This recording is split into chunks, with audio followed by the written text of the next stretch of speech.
আসসালামু আলাইকুম। আজকে একটা নতুন রেসিপি তোমাদেরকে দেখাবো। আলুর চপ তো অনেকেই খেয়েছো, আজকে আমি দেখাবো চিকেন চপ।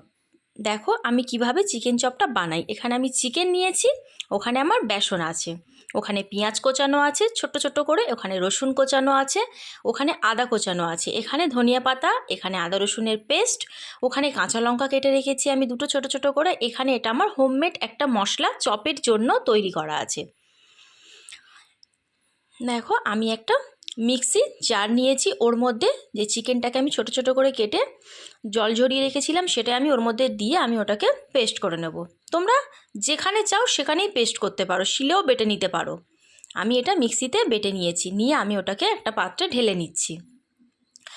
আমি ঢেলে নেওয়া হয়ে গেছে। ওর মধ্যে আমি কোচানো পেঁয়াজটা ঠিক এরকমভাবেই কুচিয়ে নেবে, নিলে তাহলে চপটা বানাতে তোমাদের সুবিধা হবে।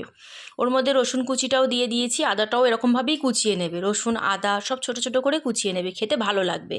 কাঁচা লঙ্কাটাও দিয়ে দিলাম, আমি আদা রসুনের যেটা পেস্ট ছিল সেটাও দিয়ে দিলাম। এবার আমি ওর মধ্যে ধনিয়া পাতাটাও দিয়ে দিলাম।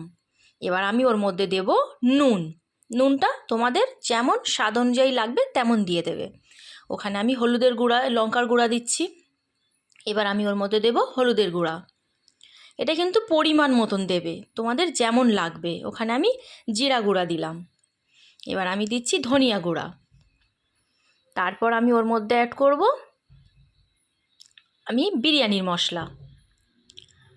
এবার আমি ওর মধ্যে দেব আমার যে হোমমেড যে মশলাটা ছিল সেটাই আমি হাফ টিস্পুন দিয়ে দিলাম। এবার আমি ওর মধ্যে দিচ্ছি বেসন। আমি ওর মধ্যে 3 চামচ বেসন দিয়ে ওটাকে ভালো করে আমি হাত দিয়ে মাখিয়ে নেব। আমি হাত দিয়ে মাখিয়ে ওটা ফ্রিজে রেস্টের জন্য রেখেছি, আধ ঘন্টার জন্য আমি রেখেছি। তোমরা চাইলে যে যতক্ষণ খুশি রাখতে পারো। এবার আমি ওর যে বেসনের গোলাটা তৈরি করব তার জন্য আমি এখানে বেসন নিয়েছি, ওখানে আমি একটু নুন দিয়ে দিয়েছি বেসনের মধ্যে, অল্প পরিমাণে একটু হলুদের গুঁড়া দিয়েছি, অল্প একটু কাশ্মীরি লাল লঙ্কা ছিল সেটাই আমি দিয়েছি, ওর মধ্যে অল্প একটু জিরাও দিয়ে দিয়েছি। এবার আমি ওর মধ্যে অল্প পরিমাণে জল দিয়ে ব্যাটারটাকে আমি এবার যে চপের যে গোলাটা আমি সেটাই তৈরি করছি। আমার চপের গোলাটা এখানে দেখো কত সুন্দর করে আমি করে নিয়েছি। এই গোলাটা আমি এবার রেস্টে রেখে দেবো ফ্রিজে 1 ঘন্টার জন্য।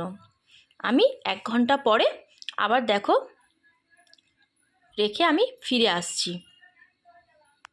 এবার আমি গ্যাসটা অন করে দিয়ে আমি একটা কড়াই বসিয়ে দিয়েছি।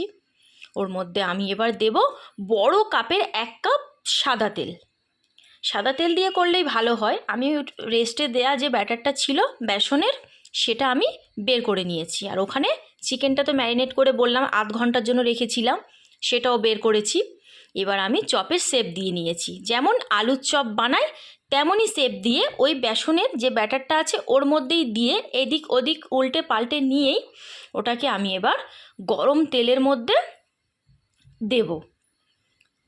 আমি এবার ওটাকে গরম তেলে দিয়ে দিলাম। এবার ওটাকে আমি উল্টে পাল্টে লাল লাল করে এপিট ওপিটটা যেমনই আলুর চপ ভাজে তেমনই ভাজবো। যেহেতু এটা আলুর চপেরই মতো, শুধু এর মধ্যে জাস্ট মাংসটা দিলাম, আমি মাংস দিয়েই চপটা করছি। সবসময় তো আলুর চপ খাই, আলুর চপ অনেক সময় ভালোই লাগে না, অত আলুর চপ খাবো, ওই জন্য এই রেসিপিটা বানিয়েছি। তোমাদের খেয়ে কিন্তু কেমন লেগেছে আমাকে কমেন্টে অবশ্যই জানাবে। দেখো চপটা কত সুন্দর ভিতরে দেখতে হয়েছে। লাইক করো প্লিজ, কমেন্টে আমাকে জানাবে, সাবস্ক্রাইবও করে দিও।